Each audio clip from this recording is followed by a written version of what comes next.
My name is Shankar Candran, formerly Senior Vice President at Samsung Electronics and Samsung Strategy and Innovation Center, where I worked very closely with YWH for 9 years when we built SSIC together with President Young Sohn, Francis Ho, and several other executives.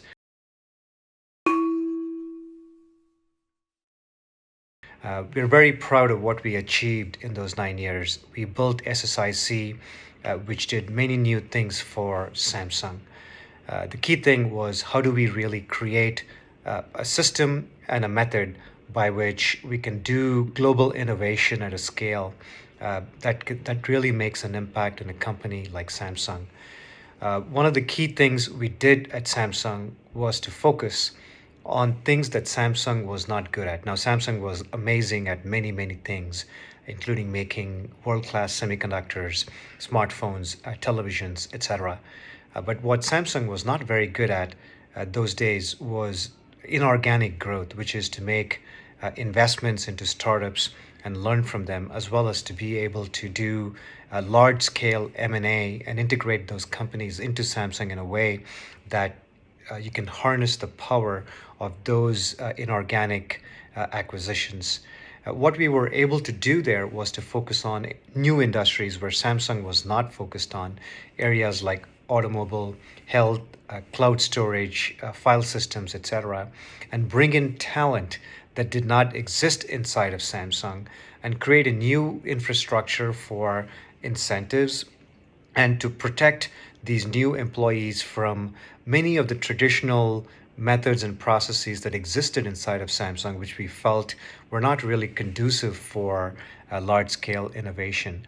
What we also were able to create is an environment where the executives and the team members who came in from outside were able to execute under a shield where inside our structure, people were able to do things that otherwise were not possible in other parts of Samsung.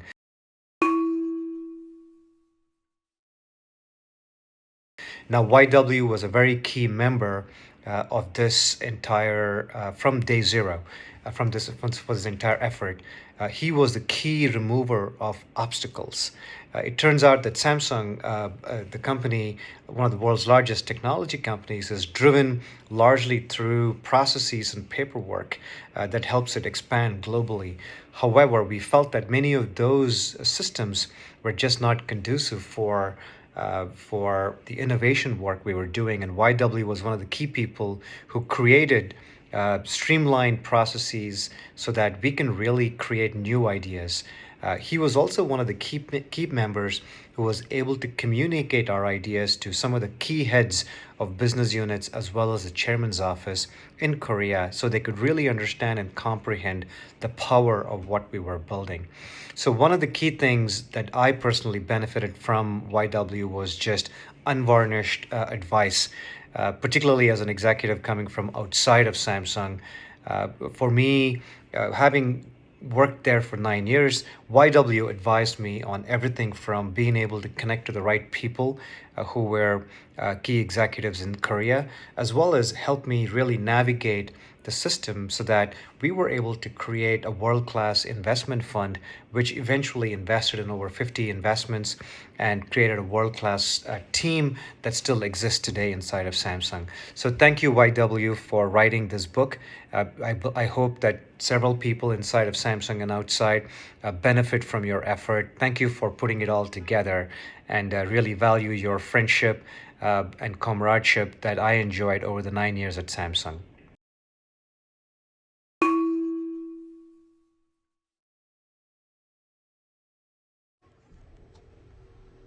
The meaning of the term global innovation has been transforming over the past few decades. With the ability for people around the world to communicate more effectively, people are finding ways to work together to solve some of the world's most difficult problems. So global innovation has really turned into global collaboration or global cooperation even, as you see now various countries getting together to solve some of those difficult problems. I think as we move forward, and with the advent of more and more communication tools, such as video conferencing, becomes more mainstream and more comfortable to use by people around the world, we'll start to see this collaboration continue to grow even further.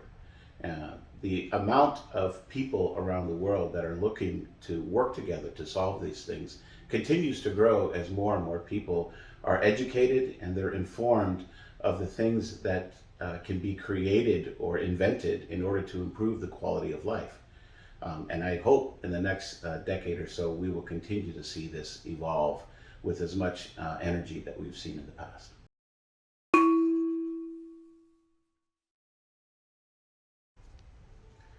When we started the Samsung Strategy and Innovation Center, Vice President Y.W. Ha was a very key component to that endeavor. He was the conduit between what we were doing here in the United States and what was happening in Korea. To have the Innovation Center be plugged in directly to the key people within the business unit was a very important aspect of SSIC. We wanted to ensure that what we were doing was aligned well with what the future business was going to be within Samsung. And YW was very, very key in terms of navigating us through the various parts of the company and also the key people within the organizations.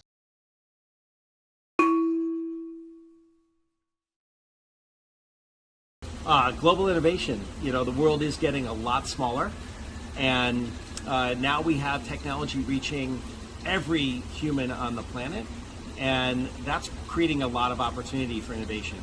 And the innovation's coming from farm area, it's coming from inside the technology companies, it's coming in relation to the governments and how our society keeps evolving. And it's making the world even smaller. And now we're getting ready to go outside of the planet and look at exploring Mars, look at exploring the moon, and other parts of our solar system. And so global's quickly going to become universal.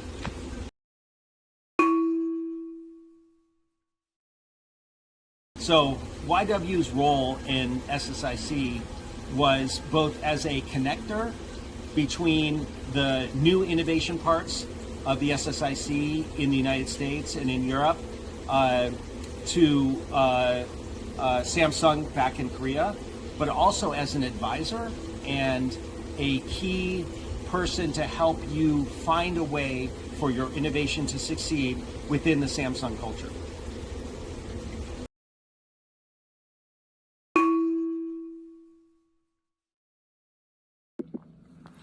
So regarding innovation, I think as always in the future, innovation is the key to improving the world and solving our problems. I think a big area that we're going to see next few decades will be the combination of biology and technology. So using AI and data in new ways to make us healthier, to create new kinds of food and materials and so on using sustainable methods using biology. Discovering new drugs and so on. I think AI will continue to be used for many use cases, but especially important is how to use it for good use cases. So AI for good. And we mentioned materials, foods. There's also how to make things more fair, how to make education more available to everybody, how to make prosperity more widespread, and using AI to ensure that. I think that's what I really look forward to for innovation.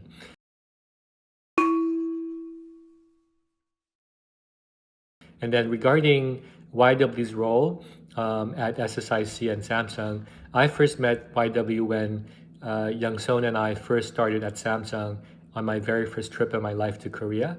And he was one of the founders of SSIC. And his role was always to help the team that was located overseas like me understand how to work with headquarters of Samsung in Korea, and to help the HQ teams there to understand what the overseas team is doing in SSIC, why we're doing that, and why that's important for Samsung. Because everything that we did, all our processes, it was so new for everyone. So no one's tried this before in Samsung, in Korea, and it was very novel, and we experimented very quickly. We made some mistakes, we did some great things, and YW was instrumental in that. And that's because of his deep experience and his broad network across many groups inside the company. And so we knew that we could rely on his judgment and feedback. And he was also very good at understanding the perspectives of both the innovation side from the outside and the Samsung side from the inside, and explaining that to each other. I think that was really crucial. So I'm so happy to have had the chance to work with YW.